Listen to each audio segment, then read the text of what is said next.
everyone, it's me Anjali Verma and this is the video for magnetism and matter chapter. So सबसे पहले we are discussing the torque acting on current carrying loop. So diagram मैं आपको दिखा देती हूँ, ये मेरे notes हैं एंड इसमें थोड़ा सा रफ वर्क है इसीलिए मैं यहाँ से एक्सप्लेन नहीं कर रही हूँ, अलग से लिख रखा है, इसमें थोड़ी सी आपको कन्फ्यूजन हो सकती है बट डायग्राम ये देख लो, ठीक है। तो ये जो है ये लूप है PQRS, एक हमने लूप प्लेस कर रखी है मैग्नेटिक फील्ड में। अब ये जो मैग्नेटिक फील्ड है ना, इसकी डायरेक्शन इनसाइड द पेपर है, मतलब ऐसे क्रॉस करके नहीं बनाते हैं कि इनसाइड द पेपर है, तो जो डायरेक्शन है ना वो इनसाइड द पेपर है, इतना समझ लो, ठीक है। अब देखो करंट की जो डायरेक्शन है वो ये है, यहाँ से ये, यहाँ से ये, यहाँ से यहाँ से ये, तो चारों जगह पे तुम जो फोर्स की डायरेक्शन है वो निकाल सकते हो ना, कहाँ से, फ्लेमिंग का जो लेफ्ट हैंड रूल होता है वो हमने देखा था ना इस तरह से। तो ये F डिनोट करता है ये B एंड ये हमारा I।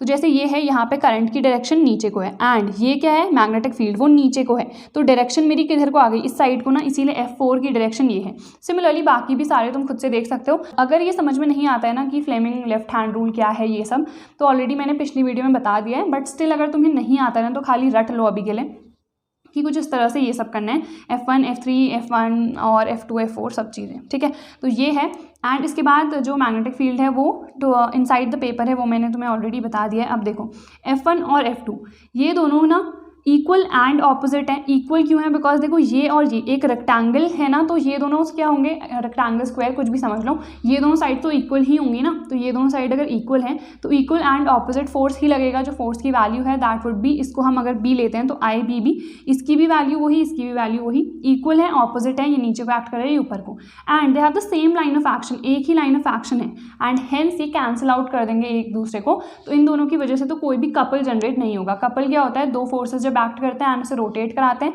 तो देखो F3 और F4 इन दोनों का जो लाइन ऑफ एक्शन है ना वो अलग अलग है। अगर एक कपल जनरेट होता है तो दोनों का लाइन ऑफ एक्शन अलग होना चाहिए, तो इन दोनों का लाइन ऑफ एक्शन अलग है, इक्वल एंड ऑपोजिट है, सो ये दोनों क्या करेंगे, एक फोर्स कपल जनरेट करेंगे, ठीक है। तो कुछ इस तरह सा फिगर आ जाएगा कि A F3 है, ये F4 है एंड ये B डिस्टेंस B बिकॉज हमने ये ले रखा था एंड ये वाला जो है PQ ये L लेंथ है, ठीक है, और ये B लेंथ है। तो यहाँ पे ये D डिस्टेंस आ गया बिकॉज जब भी हम टॉर्क निकालते तो F इंटू D आता है ना, दोनों के बीच का जो डिस्टेंस है तो वो D है। तो यहाँ पे से ये एंगल थीटा है, यहाँ पे से साइन थीटा का अगर तुम फॉर्मूला लगाओगे सो D अपॉन B आ जाएगा। तो यहाँ पे से B की वैल्यू हम कैलकुलेट कर लेते हैं। तो आई होप ये फिगर तो तुम्हें समझ में आ गया होगा। अब देखो डेरिवेशन देख लेते हैं। वही जो मैंने तुम्हें बताया था, ये वाली जो लेंथ थी PQ एंड ये वाली RS, तो वो L है। जो ऐसी वाली लेंथ थी हमारी वो क्या थी, B थी। तो F1 और F2 दोनों आपस में इक्वल होंगे बट दोनों कैंसिल आउट हो गए, IBB एंड F3 और F4 ILB, ठीक है। अब मैग्नेटिक फील्ड जो है इनसाइड द पेपर एक्ट कर रहा है, बहुत बार बता दिया है। F1 और F2 same line of action है, इक्वल एंड ऑपोजिट है, तो दोनों को कैंसिल आउट कर दिया है, कपल नहीं फॉर्म करेंगे। F3 और F4 दोनों का लाइन ऑफ एक्शन क्या है, अलग अलग है, हेंस एक कपल ये फॉर्म करेंगे। अब देखो जो टॉर्क की वैल्यू होती है F इंटू D होती है ना, वो हमें पता है। तो फोर्स कौन सा वाला आएगा, सिर्फ ये वाला, बिकॉज ये कपल जनरेट कर रहे हैं, सो ILB। अब देखो ये जो D है, this is the perpendicular distance ना, अभी मैंने कहा था साइन थीटा की हेल्प से निकालेंगे, so sine theta is equal to D by B। तो D की वैल्यू क्या आ गई, B इंटू साइन थीटा, ठीक है, ये समझ में आ गया होगा। अब ये इसे मैं IL इंटू B लिख सकती हूँ ना, ये क्या होती है, एरिया होती है, तो IAB साइन थीटा। N क्यों लिखा है, if the number of turns of that coil is N, तो उस केस में NIAB साइन थीटा आ जाएगा, ठीक है। अब देखो ये जो NIA है इसको हम लिखते हैं M क्या होता है, मैग्नेटिक डायपोल मोमेंट होता है। जैसे अगर हम इलेक्ट्रिक डायपोल मोमेंट की बात करें तो उसमें हम क्या लिखते हैं, Q इंटू 2L लिखते हैं ना, तो यहाँ पे QM यानी कि जो मैग्नेटिक स्ट्रेंथ है किसकी, पोल की, ठीक है। जैसे ये नॉर्थ पोल है, साउथ पोल है, इसकी जो स्ट्रेंथ है उसको हम QM लिखते हैं इंटू 2L। इसकी वैल्यू जो मैग्नेटिक डायपोल मोमेंट है, एक तो ये होती है जो कि NIA है, ठीक है, और दूसरी होती है QM इंटू 2L। ये जनरल डेफिनेशन की अगर हम बात करते हैं तो जो भी टॉर्क एक्ट करता है उसका फॉर्मूला तुम्हें समझ में आ गया, MB साइन थीटा। अगर मान लो तुम्हें M नहीं गिवन है तो तुम्हें पता है M का फॉर्मूला क्या है, NIAB साइन थीटा। अगर नंबर ऑफ टर्न्स मेंशन्ड नहीं है तो उसे 1 पुट कर देना, ठीक है। अगर न्यूमेरिकल्स वगैरह करने हैं तो आई होप तुम्हें समझ में आ गया होगा कि किस तरह से तुम्हें सारी चीज़ें पुट करनी है। तो ये काफ़ी सिंपल था, अगेन इंपॉर्टेंट है। चलो इसके बाद बहुत इंपॉर्टेंट टॉपिक हमारा आया है जो कि है मूविंग कॉइल गैल्वेनोमीटर। पहले इसका प्रिंसिपल देख लेते हैं। प्रिंसिपल क्या है, when current flows through a coil placed in a magnetic field, a torque acts upon it whose value depends upon the strength of current। तो देखो गैल्वेनोमीटर बेसिकली सबसे पहले तुम्हें पता है कैसा डिवाइस है जो खाली करंट की डायरेक्शन को बताता है तुम्हें। तो जब करंट फ्लो होगा उससे, मतलब उसके अंदर एक कॉइल प्लेस की जाती है। कॉइल क्या होती है तुम्हें पता है, तो कॉइल से जब करंट फ्लो होता है ना तो एक टॉर्क एक्ट करता है जिसकी वैल्यू कितना करंट फ्लो हो रहा है उसी पे डिपेंड करती है, ठीक है ना। वर्किंग कब कब होती है गैल्वेनोमीटर की? एक तो कंडीशन है कि it is kept in a magnetic field, तभी अभी जब तुम फिगर देखोगे तुम्हें समझ में आएगा कि जो भी हमारी कॉइल है उसके आसपास एक मैग्नेटिक फील्ड क्रिएट किया जाता है, ठीक है। हॉर्सशू मैग्नेट जनरली प्लेस किया जाता है, तो एक मैग्नेटिक फील्ड होना वहाँ पे बहुत ज़्यादा ज़रूरी है। उसके बाद current flows through the coil, obviously current he flow नहीं होगा तो उसमें कोई डिफ्लेक्शन नहीं आएगा, हमें डिफ्लेक्शन ही तो देखना है ना गैल्वेनोमीटर में, तो करंट फ्लो नहीं होगा तो गैल्वेनोमीटर में डिफ्लेक्शन भी शो नहीं होगा। अब देखो इसमें सबसे इंपॉर्टेंट है suspended coil galvanometer. This is more sensitive as compare to the pivoted coil galvanometer. दो होते हैं, सस्पेंडेड वाला जो है ये ज़्यादा इंपॉर्टेंट है। एंड दोनों की देखो, चाहे इसकी बात करें चाहे पाइवोटेड की बात करें, the principle and the working that remain same. Working भी अभी हम आगे डिस्कस करेंगे, दोनों सेम रहती है, बट दोनों का जो कंस्ट्रक्शन है ना वो थोड़ा अलग होता है। ये ज़्यादा सेंसिटिव होता है एंड ये थोड़ा भारी भी होता है, इजीली कैरी नहीं कर सकते हैं। पाइवोटेड की बात करें उसे इजीली तुम कैरी कर सकते हो, बट वो लेस सेंसिटिव होता है। सेंसिटिविटी क्या होती है वो भी अभी हम देखेंगे। सेंसिटिविटी का मतलब ये होता है कि अगर छोटा सा करंट भी फ्लो हुए तो वो लार्ज डिफ्लेक्शन शो करेगा तुम्हें, ठीक है। तो आई होप ये समझ में आ गया होगा। अब सस्पेंडेड कॉइल गैल्वेनोमीटर देखने से पहले तुम्हें पता होना चाहिए कि एग्जैक्टली क्या फिगर है, तो मैं तुम्हें फिगर भी दिखा देती हूँ। तो ये फिगर है, ठीक है। अब देखो इसमें क्या है, it consist of a coil of large number of turns. ये अंदर जो है ये कॉइल है एंड इसके अंदर जो है सॉफ्ट आयरन कोर को प्लेस किया जाता है एंड एक स्ट्रॉन्ग मैग्नेटिक फील्ड के लिए भी इसे प्लेस किया जाता है। एंड एक और चीज़ होती है कि जो हमारा मैग्नेटिक फील्ड है वो रेडियल हो। रेडियल का मतलब है तुम्हारा सिंपल समझ लो थीटा जो है 90 डिग्री का बनना चाहिए, ठीक है। तो ये पहले फिगर तुमने देख लिया, अब ये देख लो, it consist of a coil of large number of turns of insulated copper wire on aluminium frame. ये जो बाहर है ये एल्यूमिनियम फ्रेम है एंड जो कॉइल है उसको हमने उसके ऊपर प्लेस कर रखा है, ठीक है। एंड अंदर क्या है, सॉफ्ट आयरन कोर है हमारा। ये बहुत इंपॉर्टेंट है that this coil is suspended bye a thin phosphor bronze strip. तो स्ट्रिप किसकी होती है, ये मे भी तुम्हारा एमसीक्यू में आ सकता है, तो किसकी होती है, फॉस्फर ब्रॉन्ज स्ट्रिप। एंड इसका यूज़ भी होता है कि ये सेंसिटिविटी को इंक्रीज कराने में हमारी हेल्प करता है, अभी आगे देखेंगे वो भी हम। फ्रॉम अ टॉर्सियन हेड, इसे टॉर्सियन हेड कहते हैं, which is connected to the terminal screw. ये T1 टर्मिनल स्क्रू है, नीचे तुम्हारा T2 टर्मिनल स्क्रू आता है, ठीक है। तो light mirror is attached at the lower position. ये देखो मिरर तुम्हें दिख रहा है एंड इसकी जो हम रीडिंग वगैरह करते हैं ना, लैम्प एंड स्केल अरेंजमेंट एक होता है उसकी हेल्प से करते हैं, वो उतना ज़्यादा सिलेबस में नहीं है इसीलिए मैंने काट रखा है। उसके बाद देखो जो लोअर एंड है उसमें हमने एक स्प्रिंग अटैच कर रखी है which is further connected to the terminal screw T2। अब देखो T1 और T2 दो टर्मिनल स्क्रू हैं, इसको जब मैं ओपन कर दूंगी तो ऑब्वियसली करंट फ्लो होना स्टार्ट हो जाएगा यहाँ पे से, ठीक है। तो करंट जब फ्लो होगा तब क्या चीज़ें होंगी, अब देखो यहाँ पे ये मैंने तुमसे कहा था मैग्नेटिक फील्ड होगा, तो मैग्नेटिक फील्ड यहाँ पे एक हॉर्स शू मैग्नेट फिट किया जाता है, ठीक है। अब आई होप जो कंस्ट्रक्शन है वो तो तुम्हें समझ में आ गया होगा। अब इसकी वर्किंग देख लेते हैं। देखो वर्किंग सबसे पहले हमने कहा अगर करंट फ्लो हो रहा है तो एक टॉर्क जनरेट होगा, क्या होगा उसका फॉर्मूला NIAB sin थीटा। अभी मैंने तुमसे कहा रेडियल कंडीशन, रेडियल का मतलब हमेशा जो तुम्हारा थीटा है that should be 90 degree and theta क्या है, that is the angle between the coil and the magnetic field. जो कॉइल अंदर प्लेस कर रखी है एंड जो बाहर मैग्नेटिक फील्ड एक्ट कर रहा है, दोनों के बीच का एंगल हमेशा 90 डिग्री का होना चाहिए, इसको हम कहते हैं रेडियल, ठीक है। अब साइन 90 इज 1 तो टाउ कितना आ गया NIAB। This is called the deflecting torque, मतलब जब करंट फ्लो हुआ तब जाके एक टॉर्क जनरेट हुआ।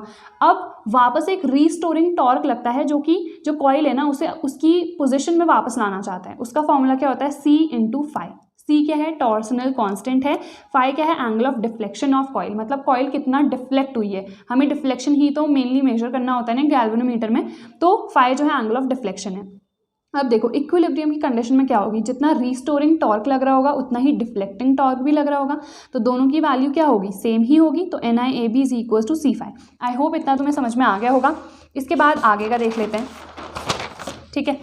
अब देखो यहाँ पे अभी हमने फॉर्मूला देखा ना वहाँ पे, तो I इज इक्वल टू क्या आ गया वहाँ से, C/NAB इंटू फाई।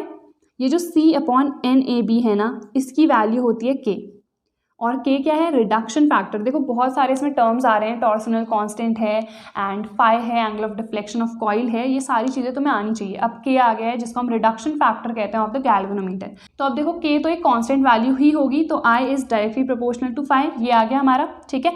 अब आई होप तुम्हें ये तो समझ में आ गया होगा that the current flowing through it is directly proportional to the deflection of the coil. जितना ज़्यादा डिफ्लेक्शन विच मीन्स उतना ज़्यादा करंट वहाँ से फ्लो हो रहा है। तो आई होप ये वर्किंग तो अब तुम्हें समझ में आ गई होगी, कोई डाउट नहीं होना चाहिए। डायग्राम वगैरह मैंने तुम्हें शो कर दिया, बाकी नोट्स चाहिए होंगे तो नोट्स सारे अपलोडेड हैं, वो तुम डायरेक्टली जाके प्लेलिस्ट पे चेकआउट कर सकते हो। अब देखो सेंसिटिविटी क्या है, मैंने तुम्हें बताया, अगर मैं बहुत ज़्यादा सेंसिटिव हूँ तो मैं छोटी छोटी बातों में रोने लग जाऊंगी, तो छोटा करंट एंड लास्ट डिफ्लेक्शन, ठीक है, ऐसे लर्न कर सकते हो। अगर हम बात करें जो हमारा सस्पेंडेड कॉइल गैल्वेनोमीटर है उसकी होती है 10⁻⁹ एम्पियर की सेंसिटिविटी, मतलब इतना करंट वो मेजर कर सकता है। और अगर हम बात करें जो हमारा पाइवोटेड होता है उसका 10⁻�6 एम्पियर होता है, ठीक है। करंट सेंसिटिविटी क्या है, उसको डिवाइड कर दो, जो हमारा फाई आया था angle of deflection upon I, तो जो वैल्यू आएगी देखो यहाँ पे से फाई अपॉन आई, तो NAB/C आ जाएगी ना, तो ये वैल्यू आ गई, ठीक है। करंट सेंसिटिविटी को डिफाइन कैसे करेंगे, the deflection of the coil when unit current flows through it, the deflection of the coil when unit potential difference और voltage is applied across the ends of the coil. तो I hope समझ में आ गया, बस नीचे वाले को यूनिट कर दो तो करंट सेंसिटिविटी आ गई, नीचे वाले को यहाँ वोल्टेज को यूनिट कर दो तो वोल्टेज सेंसिटिविटी आ गई। फॉर्मूला ये आ गया, कैसे आया, R = V/I होता है, I = V/R तुम यहाँ पे पुट कर दो तो तुम्हारी ये वैल्यू आ जाएगी, ठीक है। तो सेंसिटिविटी समझ आ गई, करंट सेंसिटिविटी, वोल्टेज सेंसिटिविटी। उसके बाद आता है पाइवोटेड कॉइल। अब मैं इसका भी तुम्हें फिगर शो कर देती हूँ कि पाइवोटेड कॉइल वाला तुम्हारा एग्जैक्टली क्या होता है, और उसके बाद हम देखेंगे कुछ और इंपॉर्टेंट चीज़ें, वो भी मैं तुम्हें इसी में बताऊंगी। तो ये है तुम्हारा पाइवोटेड कॉइल गैल्वेनोमीटर। अब देखो इसमें क्या कर रखा है, वैसे तो मैंने पूरी थ्योरी नीचे लिख रखी है, तुम ये भी देख सकते हो। इसमें क्या, ये लेस सेंसिटिव होता है, हमें पता है, एंड मैंने तुम्हें ऑलरेडी स्टार्टिंग में बता दिया कि इसे इजीली तुम कैरी कर सकते हो, बट पहले वाले को नहीं कर सकते हो, ठीक है। तो इसमें अगेन वही है कि it consist of a coil, देखो ये कॉइल है एंड इसके अंदर क्या, एल्यूमिनियम फ्रेम, तो it consist of a coil having large number of turns on an aluminium frame. उसके बाद देखो दोनों साइड पे स्प्रिंग है, वहाँ पे खाली नीचे वाले एंड पे स्प्रिंग थी, यहाँ दोनों साइड स्प्रिंग है, that is connected to the terminal screw. अब देखो ये जो कॉइल है ना, इसके एंड दोनों पाइवट्स में डाले जाते हैं, तो ये दोनों क्या है, pivot, obviously pivot coil galvanometer कह रहे हैं तो पाइवट तो इसमें हो गई, तो ये दोनों पाइवट में जो कॉइल का एंड है वो इंसर्ट किया जाता है, ठीक है, इतना समझ में आ गया। उसके बाद ये क्या है, हमारा पॉइंटर है, एंड ये है सर्कुलर स्केल जिस पे हम रीडिंग देखेंगे, मतलब कितना डिफ्लेक्शन उस पर आया है। अगेन यहाँ पे एक हॉर्स शू मैग्नेट लगाया जाता है, सो दैट एक बहुत स्ट्रॉन्ग मैग्नेटिक फील्ड यहाँ पे जनरेट हो जाए, ठीक है। अब आई होप तुम्हें ये सारी चीज़ समझ में आ गई होंगी। बाकी अगर तुम्हें नीचे का भी देखना है तो ये सारी पूरी इसकी थ्योरी है, ठीक है, for creating a high field permanent horseshoe magnet, जो मैंने तुम्हें बता दिया। डिफ्लेक्शन रीड करने के लिए पॉइंटर अटैच किया जाता है जो कि एक सर्कुलर स्केल के ऊपर मूव करता है, एंड कितना करंट मेजर कर लेता है, 10⁻⁻6 एम्पियर, और वो 10⁻⁹ एम्पियर। तो आई होप ये तुम्हें समझ में आ गया होगा। उसके बाद देखो नीचे एक क्वेश्चन लिखा हुआ है, what is done to make the magnetic field radial. Radial मैंने तुम्हें बताया कि थीटा कितना होना चाहिए, 90 डिग्री का। तो उसके लिए हम क्या करते हैं कि the pole pieces are cut cylindrical, मतलब ये तुम्हें क्लियरली डायग्राम में भी दिख रहा होगा कि इसे सिलेंड्रिकली थोड़ा सा कट किया गया है। तो क्यों किया गया है, सो दैट वो हमेशा रेडियल रहे, थीटा जो है 90 डिग्री का बना रहे। सेकंड, एक और चीज़ हम कर सकते हैं कि सॉफ्ट आयरन कोर को जो हमने ऑलरेडी प्लेस कर रखा है इसमें भी और उस वाले में भी, ठीक है, और सॉफ्ट आयरन कोर को मैग्नेटिक फील्ड को इंक्रीज करने के लिए भी रखा जाता है in many of the cases. अब देखो बिफोर मूविंग ऑन, यहाँ पे कुछ और चीज़ें हैं। एक और क्वेश्चन है, देखो यहाँ पे, how is magnetic field increased to increase the sensitivity of galvanometer. तो मैग्नेटिक फील्ड को कैसे इंक्रीज करेंगे, हॉर्स शू मैग्नेट यूज करके, और एक सॉफ्ट आयरन कोर को हम प्लेस कर देते हैं, ये दो चीज़ें। फॉस्फर ब्रॉन्ज स्ट्रिप को क्यों यूज़ कर रहे हैं, ये क्वेश्चन मैंने तुमसे कहा था कि अभी आएगा। तो देखो सबसे पहले दोनों सेंसिटिविटी का फॉर्मूला अगर मैं देखूँ, हर किसी में क्या है, ये सेंसिटिविटी जो है इनवर्सली प्रोपोर्शनल है ना सी के, तो ये जो सी है क्या था, टॉर्सनल कांस्टेंट था। इसकी वैल्यू फॉस्फर ब्रॉन्ज स्ट्रिप के लिए बहुत कम होती है। अगर ये वैल्यू बहुत कम तो मेरी सेंसिटिविटी ऑटोमेटिकली इंक्रीज हो गई। सेंसिटिविटी मुझे हमेशा ज़्यादा चाहिए होती है, ये ध्यान रखना, ठीक है। तो सेंसिटिविटी इंक्रीज करने के लिए ये वैल्यू कम करनी पड़ेगी, और ये वैल्यू फॉस्फर ब्रॉन्ज स्ट्रिप के लिए बहुत कम होती है, इसीलिए हम हमेशा ही इसे ही यूज़ करते हैं, ठीक है। I hope it's clear. जो भी क्वेश्चन यहाँ से बनते हैं इंपॉर्टेंट, वो सब मैंने तुम्हें बता दिया, क्या क्या चीज़ें हैं वो सब अच्छे से देख लेना। इसके बाद देखो U यानी कि potential energy of magnetic dipole, तो हमें पता है जैसे उसके लिए क्या होता है, -PE cos थीटा। अगर हम इलेक्ट्रिक फील्ड में बात करते हैं तो सिमिलरली P के बदले यहाँ M आ गया, E के बदले B, तो U = -NB cos theta. I hope it's clear. चलो इसके बाद आता है मैग्नेटिक इंटेंसिटी। ये भी सेम है जैसे एक्चुअल कंडीशन में अगर हम इलेक्ट्रिक फील्ड इंटेंसिटी निकालते हैं तो क्या होता है, B = 1/4πε0, बट यहाँ पे कांस्टेंट ये है तो कांस्टेंट ये आएगा, इनटू 2m/r³। सिमिलरली इक्वेटोरियल देखते हैं तो m/r³ हो जाता है, ठीक है, काफ़ी सिंपल है। Magnetic dipole moment of revolving electron, अब ये बहुत इंपॉर्टेंट है। मान लो जैसे कोई भी एक कंडक्टर है, ठीक है, उसमें से आई करंट फ्लो हो रहा है, एंड ऑब्वियसली उसमें इलेक्ट्रॉन्स तो होंगे ही ना, मतलब जो भी वो हमारा ऑब्जेक्ट है उसमें ऑब्वियसली इलेक्ट्रॉन्स होंगे। तो इलेक्ट्रॉन्स जो है वो अपने ऑर्बिट के अराउंड रिवॉल्व करते हैं। ये डायग्राम ना बहुत रफ सा है, तो मैं खाली समझाने के लिए मैं बता रही हूँ। इलेक्ट्रॉन जो है अपने पाथ में रिवॉल्व कर रहा है, रेडियस उसकी कितनी होगी, r होगी, ठीक है। ये वैसे मैंने थोड़ा लूप टाइप बना दिया, बट ये लूप नहीं है। हाँ, तुम समझो कि वो जो जिस भी ऑब्जेक्ट से आई करंट फ्लो हो रहा है उसमें बहुत सारे इलेक्ट्रॉन्स हैं। इलेक्ट्रॉन्स जो हैं अपने जो न्यूक्लियस है उसके अराउंड क्या कर रहे हैं, रिवॉल्व कर रहे हैं, रेडियस है उनकी r। अब देखो उससे करंट भी फ्लो हो रहा है, तो एक मैग्नेटिक डायपोल मोमेंट जनरेट होगा। तो m की वैल्यू हमें पता है NIA होती है, n 1 कंसिडर कर रहे हैं तो I इंटू ए। अब I की वैल्यू मैं कैसे निकालूंगी, I is equal to Q/T, Q के बदले इलेक्ट्रॉन है तो E/T। T कैसे निकालूंगी, T होता है time period, that is distance upon speed. तो डिस्टेंस क्या होता है, जब भी सर्कुलर पाथ में है तो 2πr सर्कमफेरेंस, तो 2πr अपॉन v। तो I की वैल्यू कितनी आ गई, EV अपॉन 2πr। मे भी इससे डायरेक्ट ना कई बार क्वेश्चन पूछ देते हैं कि तुम्हारी वेलोसिटी इतनी है, रेडियस इतनी है, तो करंट कितना फ्लो करेगा ये निकालो। तो किस फॉर्मूले से करोगे, इस फॉर्मूले से, ठीक है। अब m इज इक्वल टू आई की वैल्यू ये है EV upon 2πr into area कितनी होगी, ऑब्वियसली πr² बिकॉज वो सर्कल है, तो ये कैंसिल आउट होके m की वैल्यू कितनी आ गई, EVR/2। ये जितने मैंने मार्क कर रखे ना बहुत इंपॉर्टेंट है। इसके बाद देखो एंगुलर मोमेंटम, इसका फॉर्मूला होता है -mvr। माइनस साइन क्या डिनोट कर रहा है कि जो L की डायरेक्शन है हमेशा ऑपोजिट टू M होगी, that is the magnetic dipole moment. अगर मैग्नेटिक डायपोल मोमेंट की डायरेक्शन ऊपर को है तो जो एंगुलर मोमेंटम है हमेशा नीचे को लगेगा, ठीक है, ऑपोजिट होगी, इसीलिए यहाँ पे माइनस साइन आया है। अब देखो ये M है, ये मेरा L है, दोनों को अगर मैं डिवाइड कर दूं M अपॉन L तो वैल्यू क्या आ जाएगी, -E अपॉन 2M। इसको कहते हैं gyromagnetic ratio. This is very important, ये भी आ सकता है तुम्हारा, तो इसको हम कहते हैं गायरोमैग्नेटिक रेशियो। आई होप तुम्हें ये समझ में आ गया होगा। ये काफ़ी छोटी सी चीज़ें हैं एंड मैं जल्दी जल्दी कंप्लीट करा रही हूँ तुम्हें, तो थोड़ा सा ट्राई करना कि उसके साथ ही तुम अच्छे से देख भी सको। फिर देखो उसके बाद है बोर मैग्नेटॉन। अब ये क्या होता है, M यानी कि magnetic dipole moment of any electron revolving in the first orbit. मतलब हम अभी तक क्या बात कर रहे थे कि मैग्नेटिक डायपोल मोमेंट, बट अगर हम फर्स्ट ऑर्बिट में बात करेंगे तो उसको एक स्पेशल नेम दे देते हैं जो कि होता है बोर मैग्नेटॉन, ठीक है। अब देखो अभी हमने ये फॉर्मूला देखा था m/l is equal to -E upon 2M, जो कि हमारा गायरोमैग्नेटिक रेशियो, ठीक है। तो m is equal to -E upon 2M into L, ऐसे में लिख सकती हूँ। L क्या होता है हमारा, L होता है एंगुलर मोमेंटम। अब नील बोर ने क्या स्टेट किया था कि जो हमारा एंगुलर मोमेंटम है उसकी वैल्यू हमेशा सेम रहती है एंड जो वैल्यू है वो ये है, मतलब L की वैल्यू हमेशा कांस्टेंट रहती है। एंड उन्होंने फॉर्मूला भी दिया था कि ये होगा n is the number of orbit, मतलब शेल नंबर, ठीक है। तो यहाँ पे तो हम फर्स्ट ऑर्बिट की बात करें तो n की वैल्यू कितनी हो जाएगी 1, तो कितना आ गया -EH अपॉन 4πm। अब देखो E की वैल्यू मुझे पता है, H पता है, पाई पता है, M पता है, सबकी वैल्यू पुट कर दो एक इलेक्ट्रॉन के लिए, ठीक है। इलेक्ट्रॉन का ये पता है तुम्हें, चार्ज कितना होता है, मास पता है, H की वैल्यू कांस्टेंट रहती है हमेशा, पाई की 3.14। तो म्यू बी, जो बोर मैग्नेटॉन है उसे हम म्यू बी लिख देते हैं एंड इसकी वैल्यू इतनी होती है। मे बी तुम्हारा ये भी आ जाए, तो देख लेना ये सारी चीज़ें जो मैं बता रही हूँ तुम्हें। तो ये होता है हमारा बोर मैग्नेटॉन, ठीक है। आई होप समझ में आ गया होगा। इसमें ज़्यादा डिटेल में समझाने वाला कुछ नहीं है क्योंकि तुम्हें ये सारी चीज़ें रटनी ही पड़ेंगी। उसके बाद देखो magnetic model of an atom या फिर इलेक्ट्रॉन। अब देखो अभी मैंने कहा कि कोई भी तुम एटम ले लो, कोई भी चीज़ ले लो या फिर कोई भी सब्सटेंस ले लो, हर किसी में बहुत सारे एटम्स होंगे। एटम में क्या होता है, न्यूक्लियस होता है, इलेक्ट्रॉन रिवॉल्व करते हैं।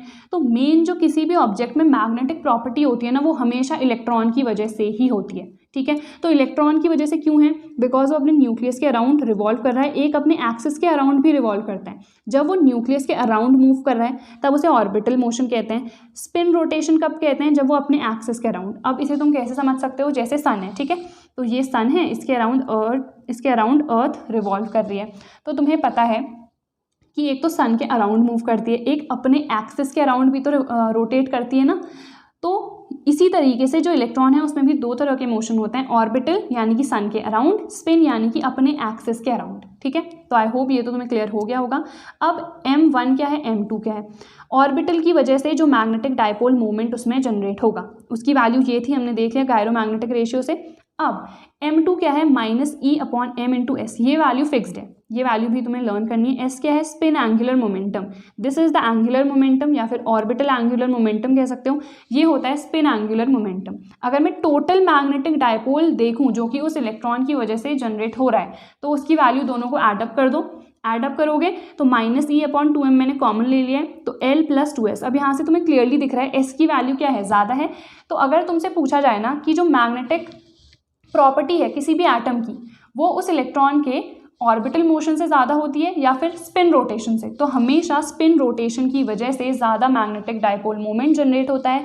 हैंस जो मैग्नेटिक प्रॉपर्टी है वो स्पिन रोटेशन से ही ज़्यादा होती है, स्पिन रोटेशन का ज़्यादा इफेक्ट पड़ता है। क्लियर है? आई होप क्लियर हो गया होगा। इसके बाद देखो तुम्हारा है अर्थ्स मैग्नेटिक फील्ड। तो अब देखो जो जो इंपॉर्टेंट टॉपिक्स हैं ना मैं वो ही करा रही हूँ, तो इन्हें तो डेफिनेटली देख लेना। अर्थ का मैग्नेटिक फील्ड, तुम्हें पता है अर्थ एक मैग्नेट की तरह बिहेव करता है। कैसे?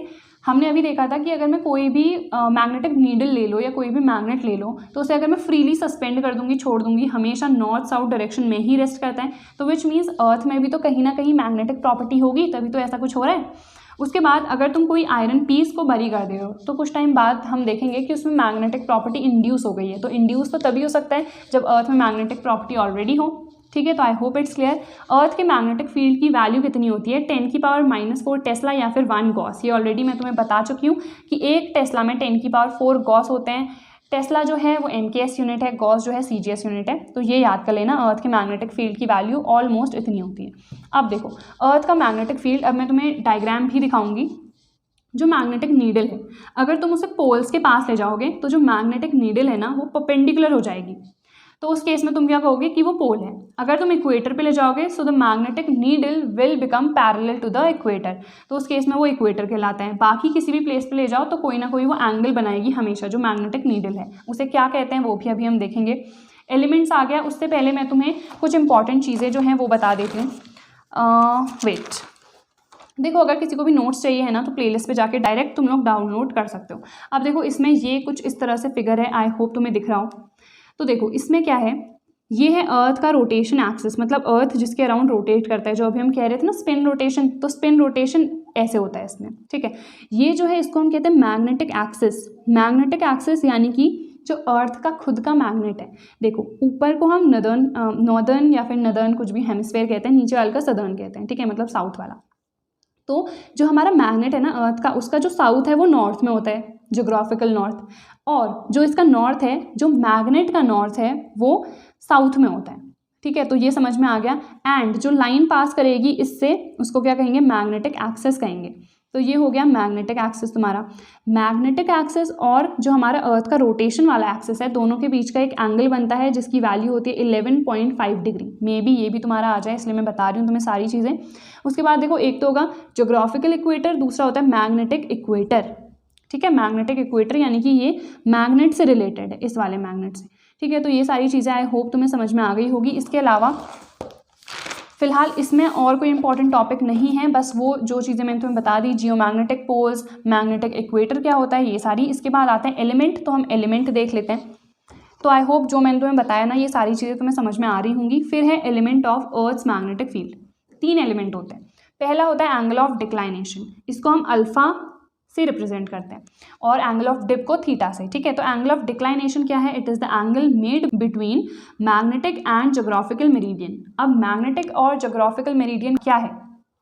मैग्नेटिक मेरिडियन है vertical plane passing through axis of magnetic needle. जो अभी हम देख रहे थे ना, मैग्नेटिक नीडल को प्लेस करेंगे तो जो वर्टिकल प्लेन उसके एक्सिस से पास करेगा उसको हम मैग्नेटिक मेरिडियन कहेंगे। तो ज्योग्राफिकल क्या होगा?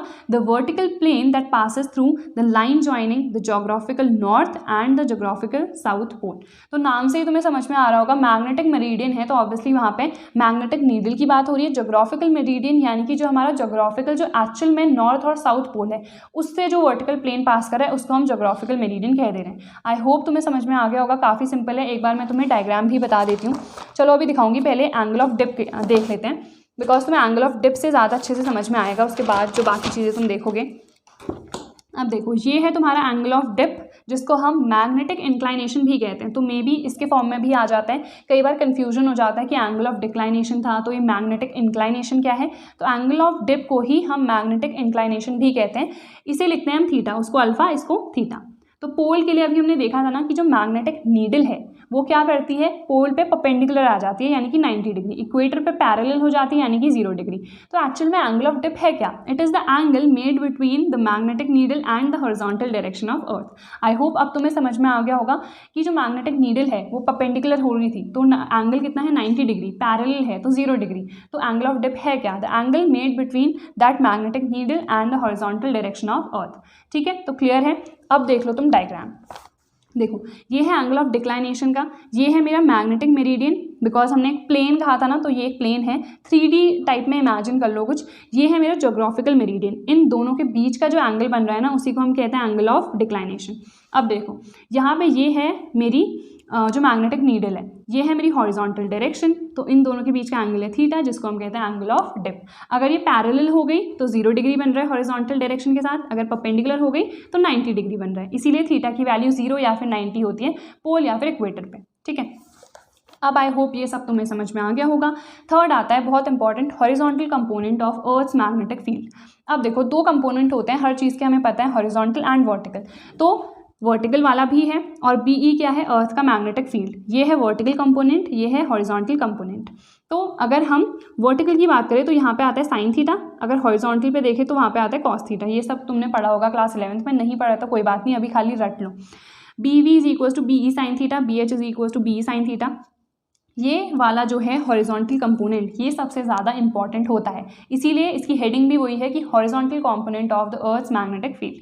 अब देखो अगर मैं दोनों इक्वेशंस को डिवाइड कर दूं तो यहाँ पे ये कैंसिल आउट हो गए, साइन अपॉन कॉस टैन होता है, BV अपॉन BH। तो अगर तुम्हें एंगल ऑफ डिप की वैल्यू निकालनी है, मान लो किसी भी क्वेश्चन में, तो कैसे निकालोगे, theta is equal to tan inverse BV upon BH। अब मान लो तुम्हें BE गिवन है और BH गिवन है, BV तुम्हें पता ही नहीं है, कैसे निकालोगे, इस फॉर्मूले से, BE square is equal to BV square plus BH square. देखो ये पूरा अर्थ का कंपोनेंट है, ये वर्टिकल, ये हॉरिजॉन्टल, तो इस तरह से लर्न कर सकते हो कि इनके स्क्वायर का सम इसके इक्वल होगा। ठीक है, देन आता है न्यूट्रल पॉइंट, एंड ये लास्ट टॉपिक है इसका। देखो मैंने ट्राई किया है कि जल्द से जल्द सारी ही जो भी चीज़ें हैं तुम्हारी वो कंप्लीट करा सकूं। तो देखो न्यूट्रल पॉइंट क्या होता है, न्यूट्रल पॉइंट एक ऐसा पॉइंट होता है ना जिसमें अगर मैं कोई भी एक मैग्नेट की बात कर रही हूँ, उसका कुछ मैग्नेटिक फील्ड होगा ना, वो इक्वल हो जाता है अर्थ के मैग्नेटिक फील्ड के। तो आई होप ये जितनी भी चीज़ें हैं ये तुम्हें समझ में आ गई होंगी। अब देखो आई थिंक लास्ट वीडियो में एक सोलेनॉइड वाला टॉपिक छूट गया था, तो सोलेनॉइड में तुम्हें पता है अगर हम B की वैल्यू निकालते हैं तो क्या होती है, mu naught into N into I। N होता है यहाँ पे number of turns per unit length, यानी कि N upon L, number of turns per unit length. ठीक है, तो ये है हमारी नंबर ऑफ टर्न्स, ये है हमारी लेंथ, तो B की वैल्यू क्या आ जाएगी, mu naught into N into I। अगर तुमसे कहा है number of turns per unit length तुम्हें ऑलरेडी गिवन है तो डायरेक्ट तुम N की वैल्यू पुट करोगे। ठीक है, तो ये सारी चीज़ें मैंने MCQ वीडियो में भी तुम्हें बताई है, एंड आई थिंक ये वाला टॉपिक लास्ट वीडियो में छूट गया था, इसीलिए आई थॉट इसमें करा देती हूँ। सो इसमें आई थिंक मैंने सारे टॉपिक्स कवर कर दिए हैं, एंड आई होप ये वीडियो तुम्हें हेल्प करे। EMI की वीडियो भी जल्द अपलोड हो जाएगी तो उसे भी देख लेना।